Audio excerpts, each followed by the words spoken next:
이사야 62장 6절 7절입니다. 이사야 62장 6절 7절 앞에 PPT에도 나오는데 우리 다 같이 합독하시겠습니다. 시작. 예루살렘이여, 내가 너희 성벽 위에 파수꾼을 세우고 그들로 하여금 주야로 계속 잠잠하지 않게 하였느니라. 너희 여호와로 기억하시게 하는 자들아, 너희는 쉬지 말며 또 여호와께서 예루살렘을 세워 세상에서 찬송을 받게 하시기까지 그로 쉬지 못하시게 하라. 아멘. 하나님의 말씀입니다. 부산 수영로교회 원로 목사님이셨던 정필도 목사님, 평생도록 하루에 2시간 이상씩 기도하면서 목회를 계속해서 하셨습니다. 그 덕분에 7만 명이 넘는 교인들이 이 부산 수영로교회에 가득 넘치게 되었고, 정말 교회가 정말 어마어마하게 커져서 너무 바쁜 일이 생겼는데, 그 바쁘신 중에도 끊임없이 기도하셨다는 거예요. 끊임없이 하루 2시간 이상씩 계속해서 기도하셨는데, 이 목사님께서 한 번은 기도하기를 쉬는 제 그 말씀으로 설교 말씀을 하셨는데, 기도하기를 쉬는 죄는 명백한 죄인데도 기도하지 않는 사람이 너무 많다, 너무 많았다, 그런 설교를 하셨습니다. 이 목사님이 말씀하시는 것 같이 기도하기를 쉬는 죄가 정말 죄일까? 여러분은 어떻게 생각하세요? 여러분들처럼 정말 기도하는 분들은 이 말씀이 나는 기도하고 있으니까 이렇게 생각하실 수도 있잖아요. 그런데 우리가 정말 기도를 하지 않으면, 단 하루라도 단 한순간이라도 기도하지 않으면 그것이 죄다, 그렇게 생각해 보신 적 있으세요? 정말 이것은 너무나 중요한 일입니다. 우리의 살고 죽는 문제입니다. 사실은 기도하지 않는 것은 하나님 앞에 죄라고 성경에 분명히 말씀하셨는데, 이 기도하지 않는 죄, 기도하지 않는 것이 정말 우리에게 우리의 심령을 때리고 우리의 인생 전체를 다 하나님께서 역사하시는 가운데 정말 이것이 죄다, 이것이 정말 하나님 앞에 무서운 죄다, 이렇게 느끼는 사람은 기도하지 않을 수가 없는 겁니다. 제가 사무엘상 12장 23절을 세 번역으로 읽겠습니다. 나는 당신들이 잘 되도록 기도할 것입니다. 내가 기도하는 일을 그치면 그것은 내가 하나님께 죄를 짓는 것입니다. 기도하지 않는 죄. 이 선지자 사무엘은 기도하지 않는 것이 죄라고 분명히 얘기했습니다. 그가 기도하지 않는 것이 죄다, 이렇게 말씀했을 때 성경의 어느 구절 한 부분에 한 구절이 그렇게 내게 다가왔을 때 우리는 그때부터 기도의 사명이 일어나는 겁니다. 하나님을 깊이 알게 되고 온 세상 가운데 하나님이 무슨 일을 하시는지, 그리고 교회의 사명은 무엇이고 우리 그리스도인 한 사람 한 사람의 그 목적이 무엇인지를 금방 알게 되는 겁니다. 그래서 끊임없이 기도해야 되는 겁니다. 기도에 그 끈을 놓는 그 순간, 기도하지 않는 그 순간서부터 하나님은 우리와 너무나도 멀어지시게 돼요. 하루 기도하지 않고, 이틀 기도하지 않고, 일주일, 한 달, 수년 동안 그렇게 기도하지 않는 그 순간서부터 하나님을 알래야 알 수도 없고, 예수님을 이름을 부를래야 부를 수 없는 그런 처지에 빠지고 마는 겁니다. 오늘 찬양하게 될 때 저는 예수님의 이름이 계속 그렇게 외쳐지고 찬양을 하고 그분을 갈망하고 그분을 소원해서 그렇게 기도하는 그 찬양을 따라하면서 기도하지 않는 것이 얼마나 무서운 죄라는 것을 새삼스럽게 또 깨달았습니다. 우리가 기도하기 때문에 찬양을 할 때 우리의 마음이 감동되고, 기도하기 때문에 찬양할 때 우리가 주님을 더욱 바라보게 되고, 주님 앞에 우리의 신앙을 고백하고 믿음을 고백하고 그분을 사랑한다고 고백할 수가 있다는 겁니다. 기도하지 않는 것이 죄다, 이것이 얼마나 정확하고 얼마나 주님께서 우리에게 알게 하고 싶은지 모릅니다. 고린도전서 1장 9절입니다. 너희를 불러 그의 아들 예수 그리스도 우리 주와 더불어 교제하게 하시는 하나님은 미쁘시도다. 바울이 고린도 교회의 성도들에게 당신들을 부르신 하나님의 목적은 예수님과 교제하는 것이라고 그렇게 분명하게 이야기하고 있습니다.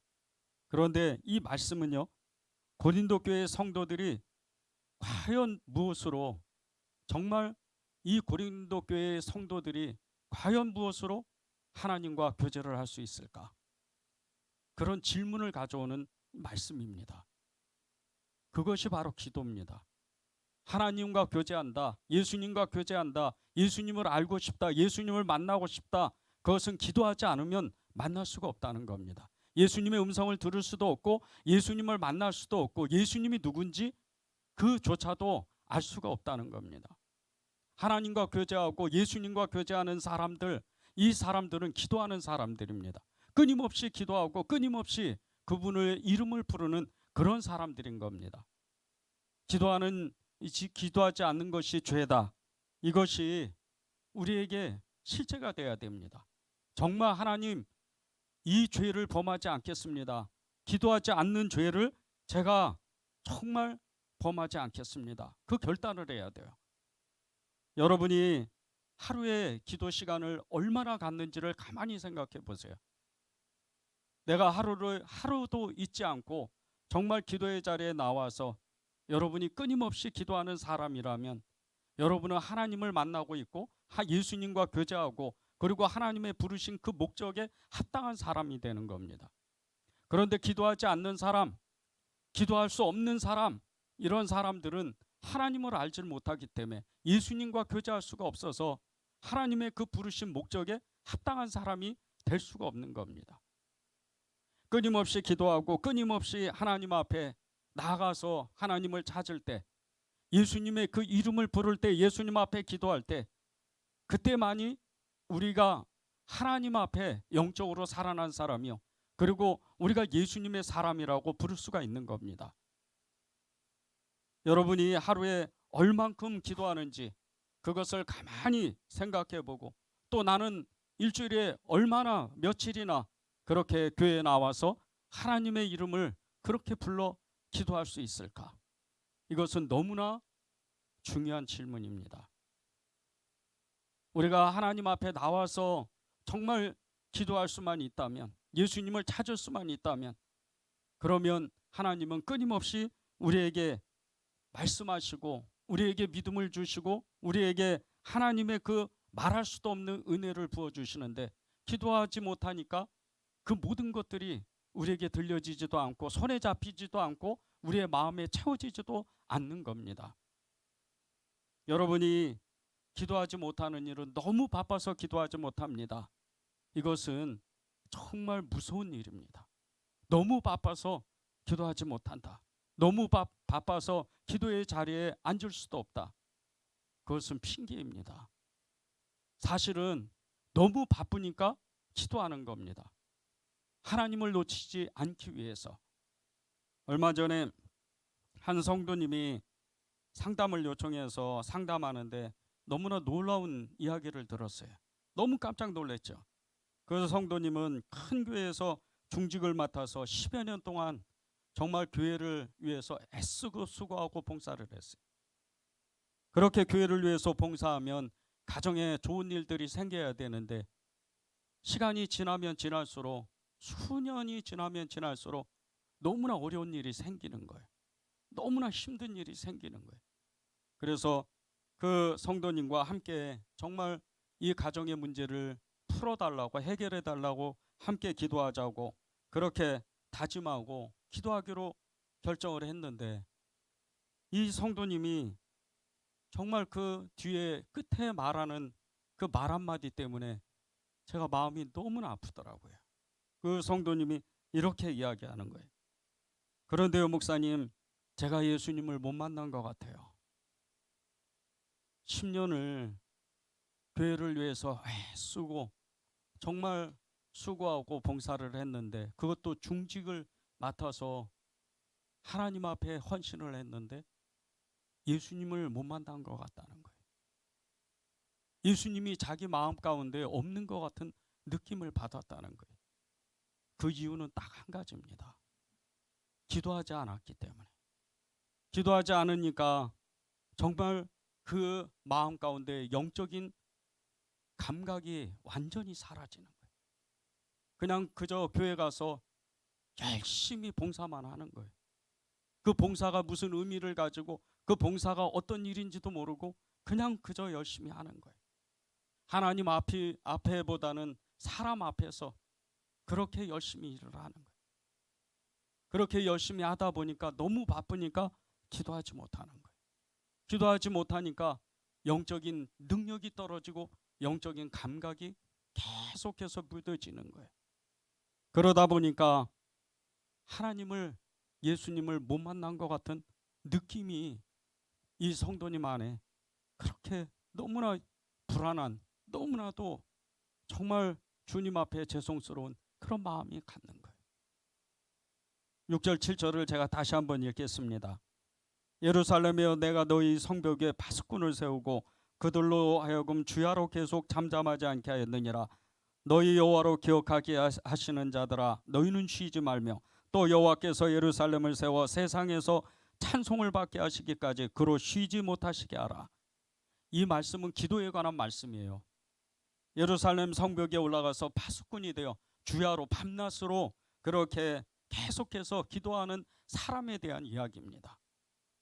이 이사야서의 전체 배경은 하나님 앞에 죄를 짓고 회개하고 돌아온다는 그런 말씀이에요. 그런데 특별히 예루살렘을 회복하고 이스라엘을 회복하는 그 말씀 가운데 이 62장 6절 7절은 이 이스라엘을 전체, 특별히 이 예루살렘을 회복할 때 하나님 앞에 기도하는 사람이 있어야 된다는 거예요. 하나님 앞에 정말 부르짖어 기도해서 성벽의 파수꾼처럼 올라가서 하나님 앞에 주야로 밤낮으로 그렇게 기도해야 이 예루살렘을 회복할 수 있다는 거예요. 6절에 보면요, 자세히 그 6절을 살펴보면 이 예루살렘을 마치 사람처럼 그렇게 불러요. 사람 이름처럼 예루살렘이요 이렇게 부르고, 그리고 예루살렘 성벽에서 파수꾼을 세워가지고 밤낮으로 기도하게 하신다는 거예요. 사람처럼 그 이름을 부르면서 예루살렘이여, 너를 위해서 밤낮 그렇게 성벽에 올라가서 주야로 그렇게 하게 만들겠다는 거예요.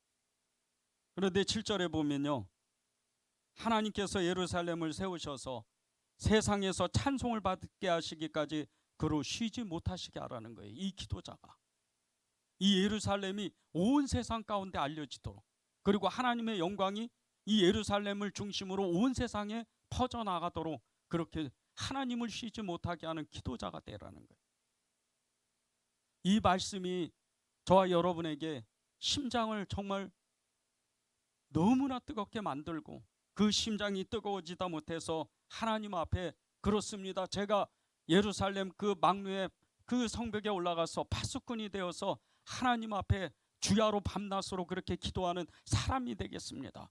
그렇게 기도하는 여러분이 돼야 돼요. 왜 그런 줄 아십니까? 우리는 기도하는 사명을 받았기 때문이에요. 오늘 기도 제목이 기도의 능선을 사수하라, 그렇게 마음을 주셨어요.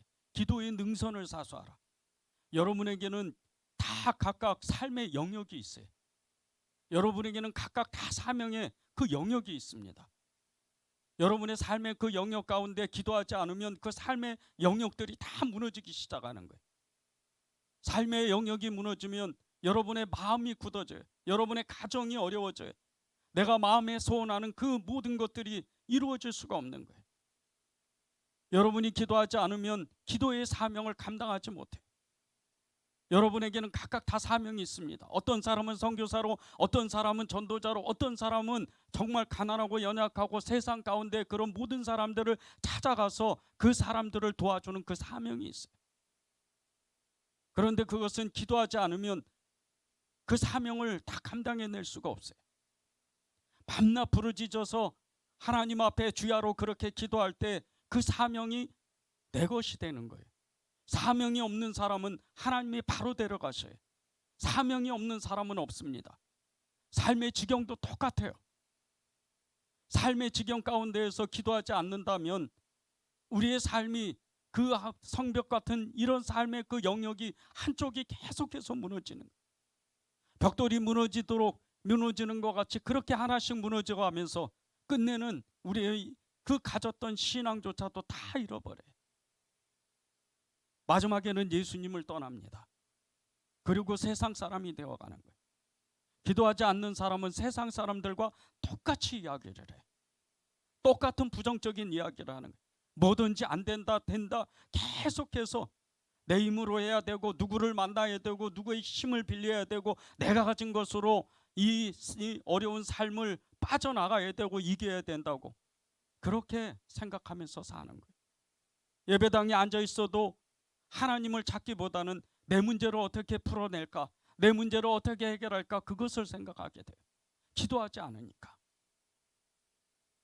이 예루살렘의 이 성벽에 올라 영적인 파수꾼이 돼서 기도하는 이 사람은요, 기도의 능선을 구축한 사람이에요. 그런데 한 번 이 기도의 능선을 세우는 사람이 아니에요.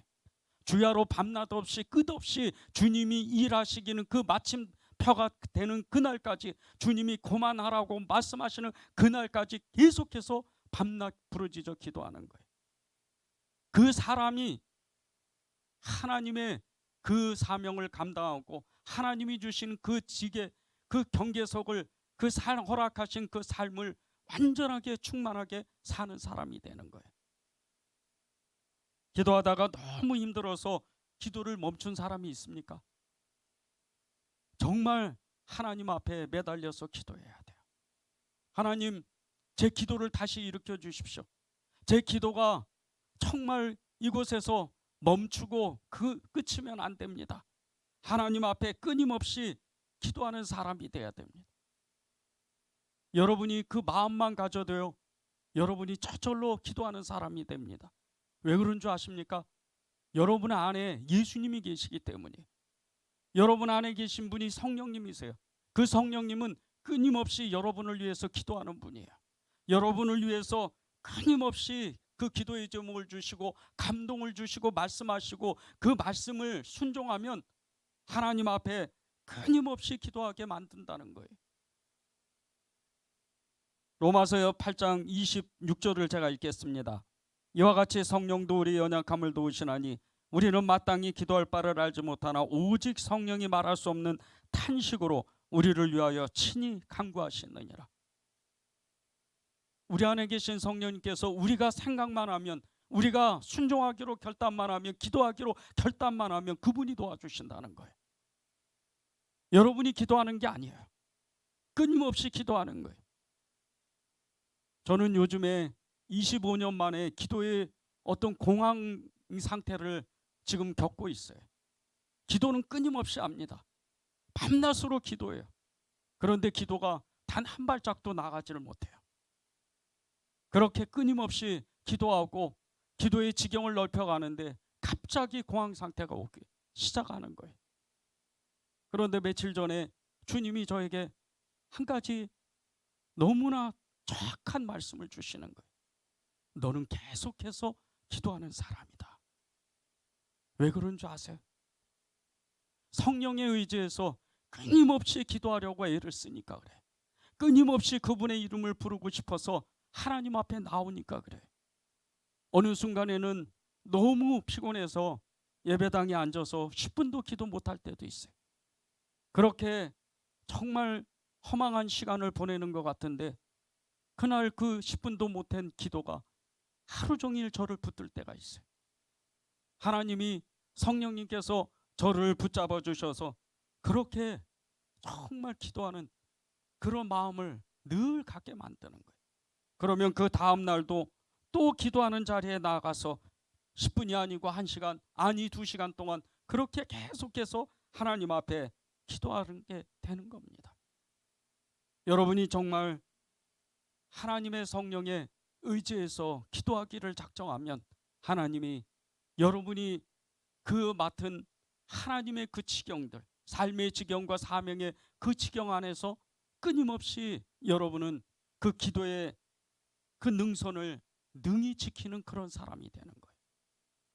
우리 주변에는요, 자신들의 기도 제목을 붙잡고 기도하다가 기도를 그치는 사람이 너무 많아요. 제가 제 주변을 봐도 기도를 그렇게 많이 했던 사람들이 어느 순간에 기도하지 않는 사람들이 꽤 있어요.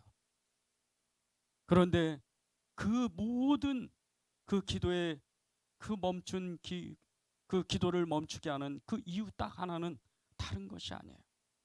응답이 없는 거예요.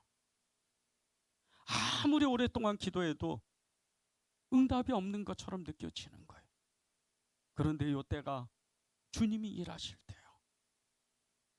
여러분의 기도가 멈춰진 것 같고 이제 기도에 힘이 없는 것 같고 정말 기도해도 해도 안 되는구나. 그럴 때가 진짜 기도할 때인 거예요. 큰 소리 안 내도 됩니다. 그저 그 자리에 앉아서 주님 앞에 나와서 기도하기를 결단하는 거예요. 그러면 하나님이 여러분의 그 기도의 능선, 삶의 지경과 사명의 그 지경을 알려주셔요. 여러분의 기도가 쌓이고 쌓였기 때문이에요. 기도하지 못하는 이유가 있어요. 세 가지입니다. 첫 번째는 믿음이 없기 때문이에요. 두 번째는 영적인 눈이 열려져 있지 않기 때문이에요. 세 번째는 교만하기 때문이에요. 이것들은요, 우리를 계속해서 힘들게 만들어요. 믿음이 없고 영적인 눈이 열려져 있지 않고 우리가 영적으로 교만하니까, 그러니까 기도하지 못하는 거예요. 기도의 능선을 지키지 못하도록 이 세 가지가 우리를 끊임없이 물고 늘어져요.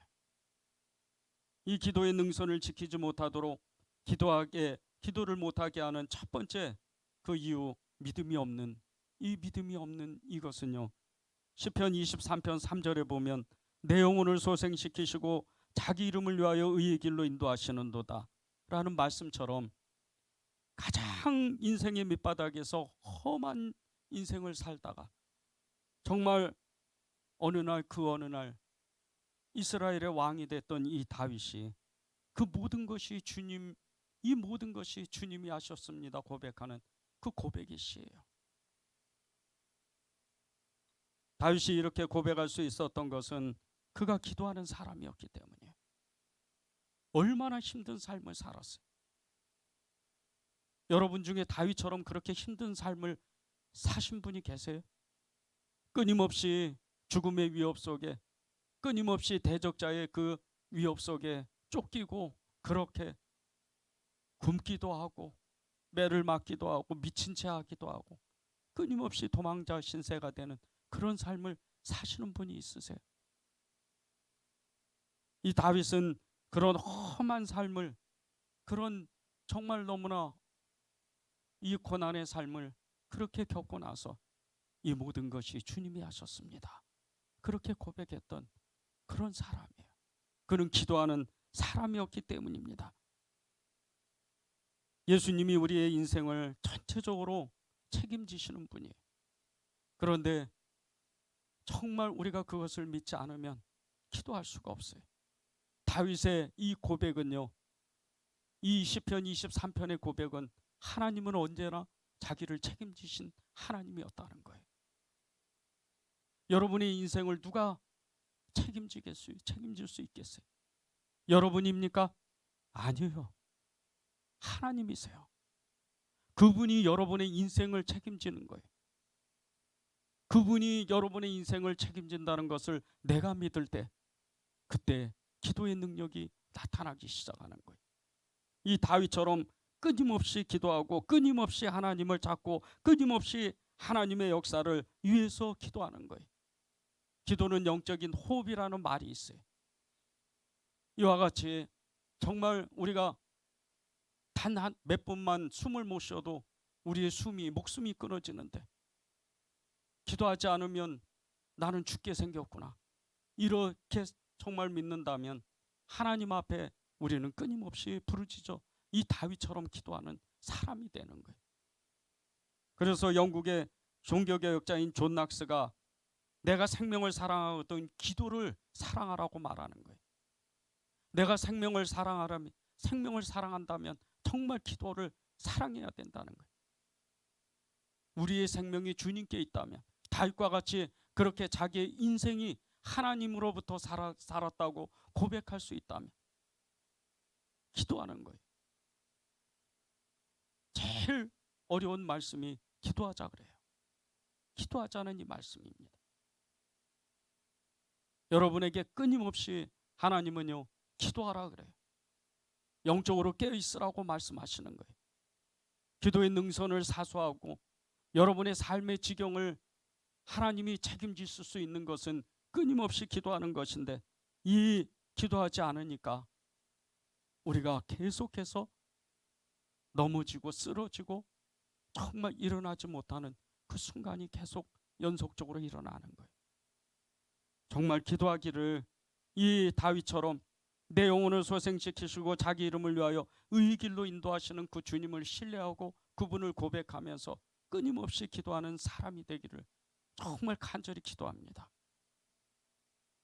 기도의 능선을 지키지 못하고 기도하지 못하게 하는 이 두 번째 이유는 영적인 눈이 열려져 있지 않기 때문이에요. 많은 사람들이 그 영적인 눈을 열지를 못해요. 내가 지금 무엇을 위해서 살고 교회를 왜 나오는지, 예배를 왜 드리는지, 왜 기도하는지, 왜 찬양하는지 그것을 알지 못하고 기도해요. 그렇게 하루하루를 살아가는 거예요. 마태복음 6장 5절에서 8절을 제가 읽겠습니다. 또 너희는 기도할 때 외식하는 자와 같이 하지 말라. 그들은 사람에게 보이려고 회당과 큰 거리 어귀에 서서 기도하기를 좋아하느니라. 내가 진실로 너희에게 이르노니 그들은 자기 상을 이미 받았느니라. 너는 기도할 때 내 골방에 들어가 문을 닫고 은밀한 중에 계신 내 아버지께 기도하라. 은밀한 중에 보시는 내 아버지께서 갚으시리라. 또 기도할 때 이방인과 같이 중언부언하지 말라. 그들은 말을 많이 하여야 들으실 줄 생각하느니라. 그러므로 그들을 본받지 말라. 구하기 전에 너희에게 있어야 할 것을 하나님 너희 아버지께서 아시느니라. 예수님이 제자들에게 기도를 가르치실 때 외식하지 말라, 외식하는 기도하지 말라 그랬어요. 그리고 또 말씀하실 때 중언부언하지 말라는 거예요. 사람에게 보이려고 기도하는 것이 아니에요. 사람이 있던 없던 기도하는 거예요. 저는 지금도 수년째 새벽에 혼자 기도하고 있어요. 아니, 혼자 기도한 지가 10수년입니다. 아주 오래됐어요. 늘 혼자 기도하는 거예요. 그래도 주님은 제 앞에 계시고 제 기도를 들으신다고 저는 믿어요. 사람 앞에 기도하는 게 아니에요. 하나님 앞에 기도하는 거예요. 단 한마디를 기도해도 하나님, 저는 주님을 사랑합니다, 주님을 따라가겠습니다, 그렇게 끊임없이 기도하는 거예요.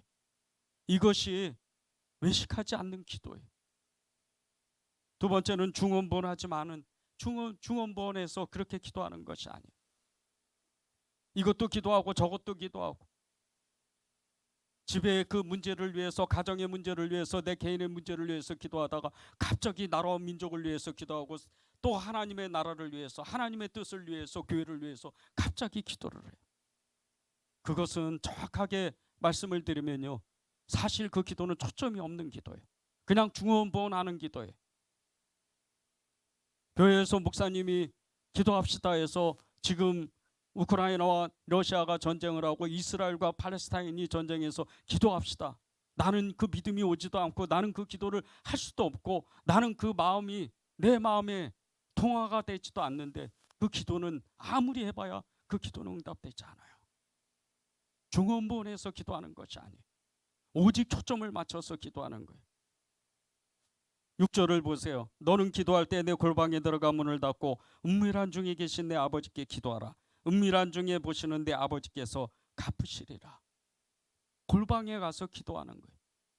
하나님 앞에 나가서 기도할 때 정말 하나님께 초점을 딱 맞춰서 주 예수 그리스도 그분의 이름을 부르고 그분 앞에 기도하는 거예요.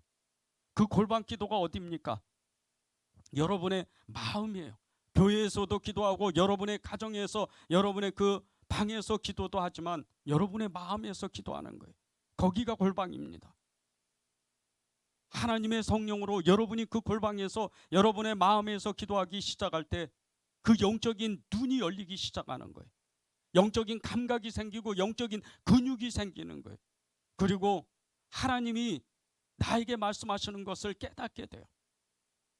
늘 그 기도에 대한 소망이 있고 하나님의 성령이 내가 그 기도의 자리에 앉으면 방금 그렇게 빠른 시간 안에 나에게 임재하시는 것을 금방 느껴요. 이것이 골방 기도예요. 여러분이 골방에 가서 기도하기 시작하면 다른 거 다 하기 싫어요. 왜 그런 줄 아십니까? 그 기도가 하나님의 신비를 알기 때문에. 하늘의 문이 열리고 창이 열려서 하늘의 그 비밀을 알게 돼. 너는 내게 부르짖어라. 내가 내게 응답하겠고 내가 알지 못하는 크고 은밀한 일을 내게 보이리라.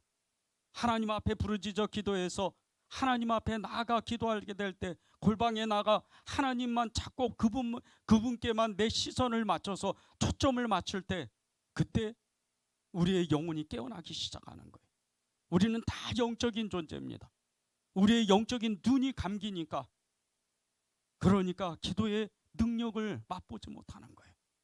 기도의 능선을 사수하는 것은 하나님의 그 동산에 올라서 하나님의 도성에 올라서 예루살렘 망노의 파수꾼이 되어서 하나님의 그 영적인 파수꾼이 되어서 세상을 바라보며 세상을 통치하고 다스리면서 그렇게 주 예수 그리스도 이름으로 기도하는 거예요. 이런 기도자가 기도의 능선을 사수하는 사람이에요. 항상 깨어서 기도하는 사람이고, 그리고 영적으로 눈이 완전히 열린 사람이, 영적인 사람이 되는 거예요. 여러분이 기도하기 시작하면요, 성경에서 나와 있는 모든 이 기도의 사람들, 그리고 기독교 2000년 역사의 수많은 영성가들, 부흥을 일으켰던 모든 이 부흥의 주역들처럼 여러분도 그런 사람이 되는 거예요. 베드로도 처음부터 기도하지 못했어요.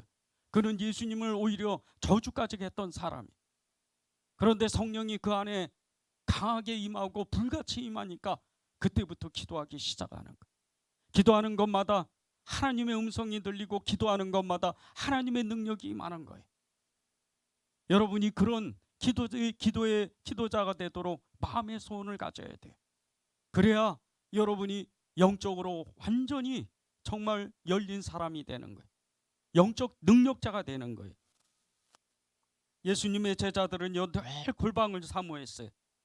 그 예수님의 제자들이 골방에 들어가서 기도하고 또 기도하게 될 때 온 세상 가운데 복음이 전해지기 시작하는 거예요. 하나님의 나라가 확장되고 하나님의 나라가 정말 이루어지는 거예요.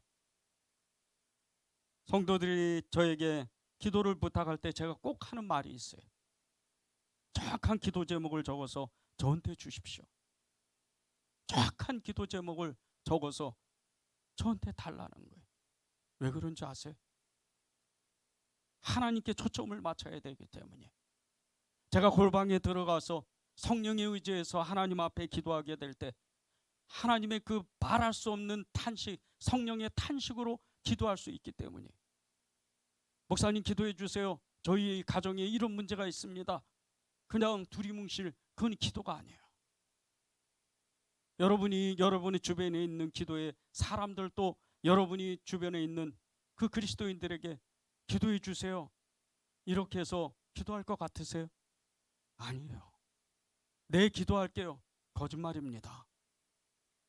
기도하는 사람은 그 소리를 들으면 그 기도가 무엇인지, 그 기도 제목이 무엇인지 정확하게 물어보게 돼 있어요.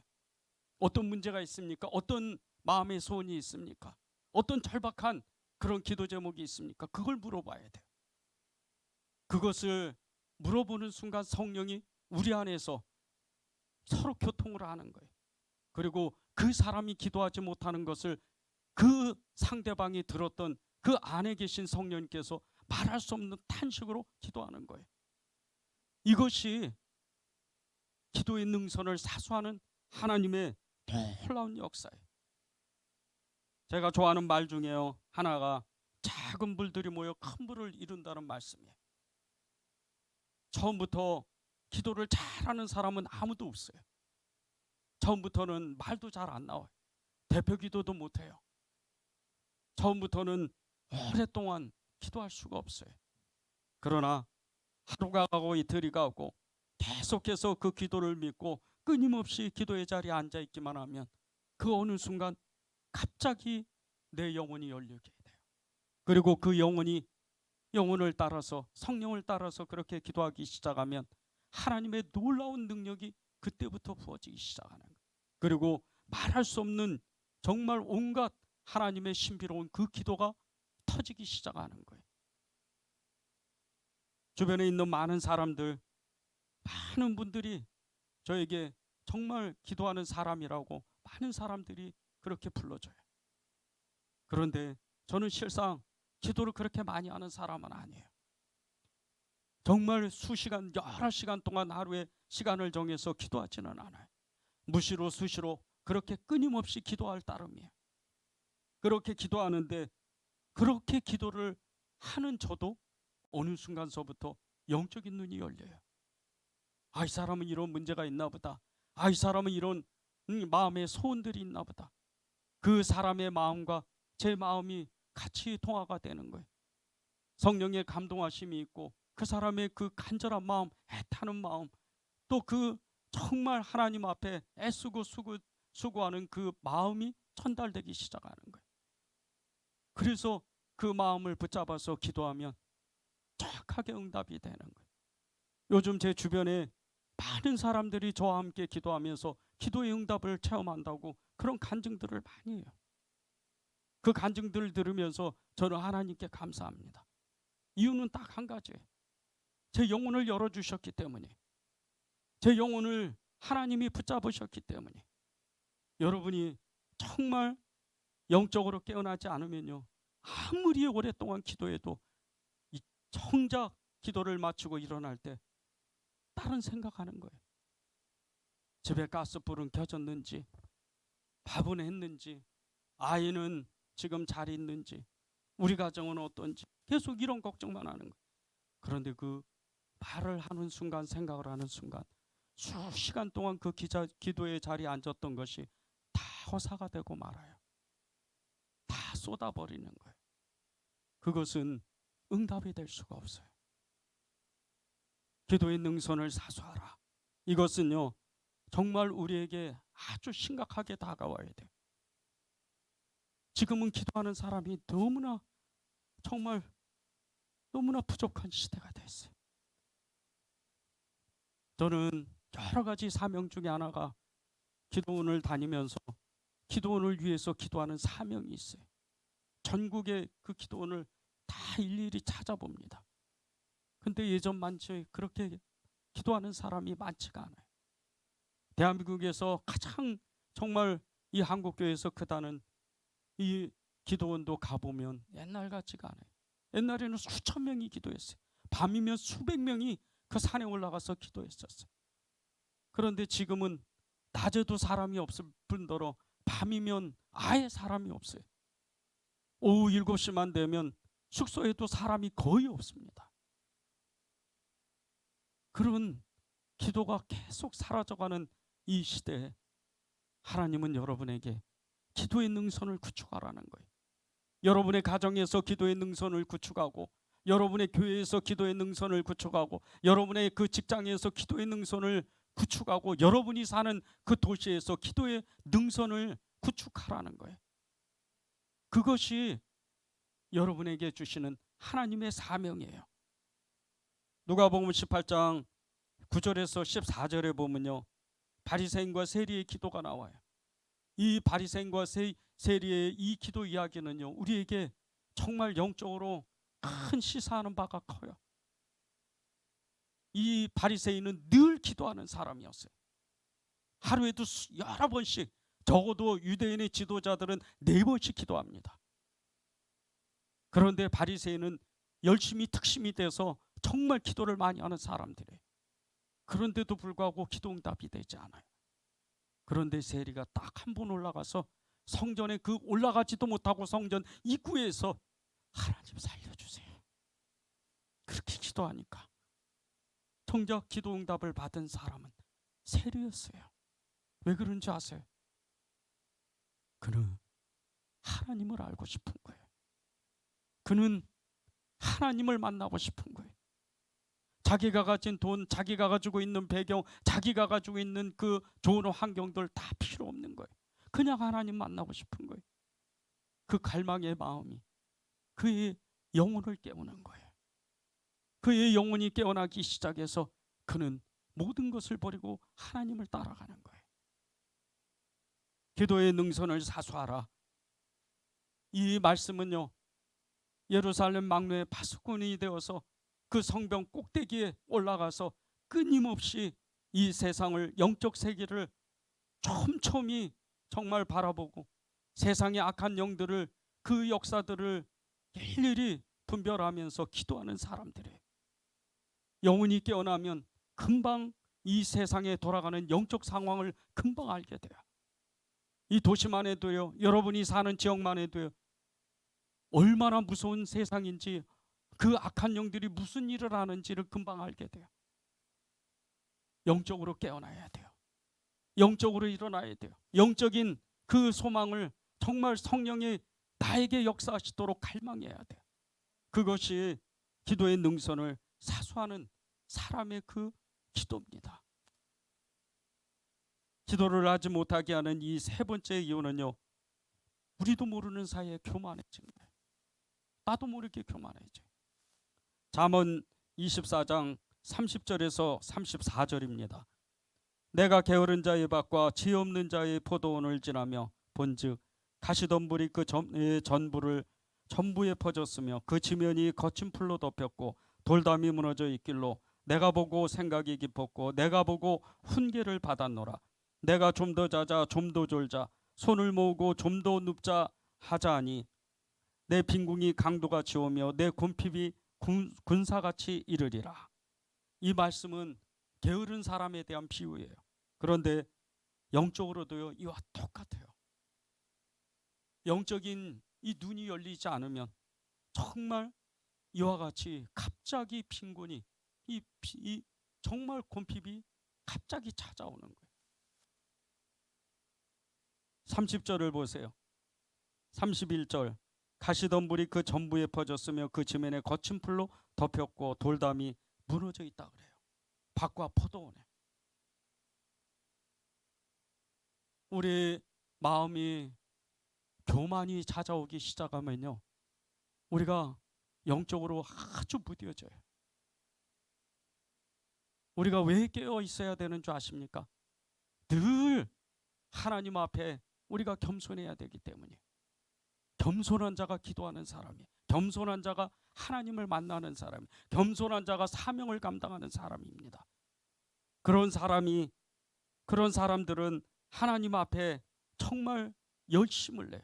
성실한 사람이 됩니다. 그런데 영적으로도요, 이와 같다는 거예요. 늘 교만한 사람은 하나님의 초점을 맞추지 않아요. 기도하지 않아도 나는 괜찮아, 아무 일 없을 거야, 그런 생각을 가지고 있어요. 나는 신앙생활을 오래 했으니까 나는 이제는 괜찮을 거야. 그렇게 교만한 마음이 나도 모르게 생기는 거예요.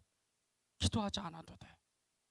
나는 이제 내 믿음이 어느 정도 됐으니까 하나님이 나를 버리시지 않아. 하나님이 나에게 반드시 일하실 거야. 이런 교만이 생기는 거예요. 그러다 보니까 영적으로 계속 빈궁이 찾아오고 곰핍이 찾아오는 거예요. 영적인 고갈이 되는 거예요. 그래서 영적으로 아주 형편이 없는 그런 사람이 되는 거예요. 기도를 해도 어떤 기도를 할지 잘 알지도 못하고, 믿음 생활을 해도, 헌신을 해도, 봉사를 해도 어떤 행동을 해야 될지 잘 알지도 못해요. 늘 하던 걸 하는 거예요. 예배를 위해서 봉사하고 전도하고 그리고 정말 선교하는 마음으로 기도하는 그런 중에도 무엇을 위해서 하는지를 잘 깨닫지 못해요. 영적으로 너무나 그 마음이 굳어져 있기 때문에. 가진 것이 많고 도와줄 사람이 많고 어려움이 없는 사람은 기도하기가 어려워요. 이런 사람들은요, 기도할 것이 없다는 그 교만한 마음이 가득합니다. 그리고 신앙 체험을 정말 어마어마하게 하고 신앙생활을 오래 했던 이런 사람도요, 기도하기가 어려워요. 그전 것을 잊어버리고 나중 것을 찾아서 정말 그리스도의 푯대를 향해서 끊임없이 달려갔던 이 바울과 같이 바울은 끊임없이 겸손하려고 애를 썼어요. 바울처럼 하나님을 많이 아는 사람이 누가 있어요? 여러분 중에 바울과 같이 성경을 잘 아는 사람이 있습니까? 여러분 중에 바울과 같이 기도를 많이 하는 사람이 있으세요? 여러분 중에 바울과 같이 겸손한 사람이 있으세요? 그렇지 않잖아요. 그런데 바울은 끊임없이 기도를 해요. 끊임없이 하나님 앞에 엎드려요. 끊임없이 하나님 앞에 겸손한 사람이에요.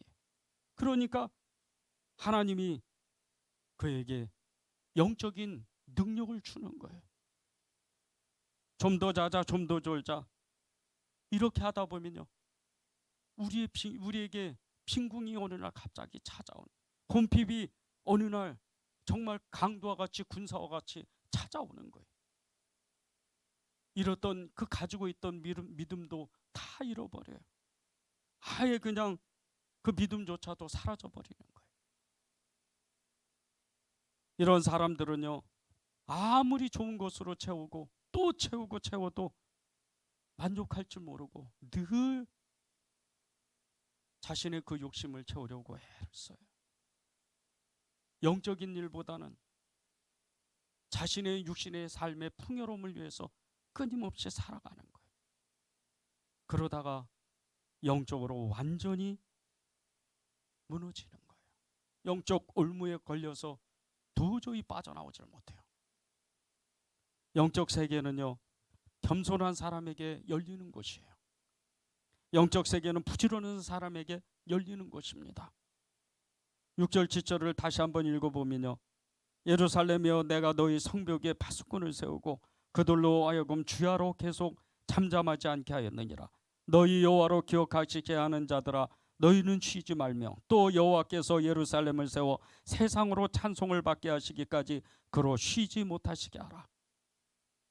끊임없이 밤낮으로 주야로 기도한다는 거예요. 성실한 사람이잖아요. 열심을 내는 사람이잖아요. 이런 사람이 영적인 충만함을 가지고 끊임없이 하나님 앞에 겸손함으로 그는 자기의 무릎을 꺾어서 끊임없이 기도하는 사람이에요. 100만 명의 영혼을 하나님께 인도한 미국의 드와이트 무디는요, 가장 강한 신앙인은 무릎으로 사는 사람이라는 거예요. 가장 강한 이 신앙인은 무릎으로 사는 사람이다. 늘 기도하는 사람이란. 무릎을 꿇는다는 게 어떤 일입니까? 자기를 낮추는 거예요. 하나님 앞에 사람 앞에 자기를 낮추고 겸손한 사람. 늘 그렇게 사는 거예요. 그렇게 겸손하게 무릎을 꿇고 기도하는 사람은요, 강한 기도자가 돼요. 이루 말할 수 없는 기도자가 돼요. 정말 말하는 것이 하나님의 그 역사가 일어나고 그가 기도하는 것이 하나님의 그 응답이 나타나고 그런 엄청난 기도자가 되는 거예요. 이런 사람이 기도의 능선을 사수하는 사람이에요. 겸손한 지도자를, 이 기도자의 모델을 가장 잘 표현하는 성경 구절이 누가복음 8장 43절과 48절에 나와요. 12년 동안 혈루병으로 앓았던 이 여인이 하나님 앞에, 예수님 앞에 나와서 그 예수님의 그 몸만 만지면 자기는 낫는다는 것을 믿었던 사람이에요. 그 수많은 군중들 틈에서 이 여자가 예수님께 어떻게 가까이 갔겠어요? 기어가야 돼요. 그래야 그 수많은 군중들 틈을 뚫고 들어가는 거예요. 그렇게 무릎으로 하나님 앞에, 예수님 앞에 그렇게 기어갔을 때 예수님이 그 옷자락을 만지게 허락하시는 거예요. 그리고 그는 그대로 낫는 거예요. 이 혈루병을 앓았던 12년 동안 앓았던 이 여인이 12년 동안 무엇을 했겠어요? 해볼 거 안 해볼 거 다 해봅니다. 좋은 의사 다 찾아보고 좋은 약 있으면 전국 박막복고 곳을 이스라엘 전체를 다니는 거예요. 그렇게 모든 것을 해보고 나서 이 여인이 깨달은 것은 예수님밖에 없다는 거예요. 주님 앞에 무릎 꿇어야 된다는 거예요. 이게 겸손함이에요. 여러분이 신앙생활을 아주 오래 했으면요, 더 겸손해야 돼요. 여러분이 이제 신앙생활을 시작했으면 지금 그 마음의 겸손함을 끝까지 가지고 있어야 돼요. 흔들리면 안 됩니다.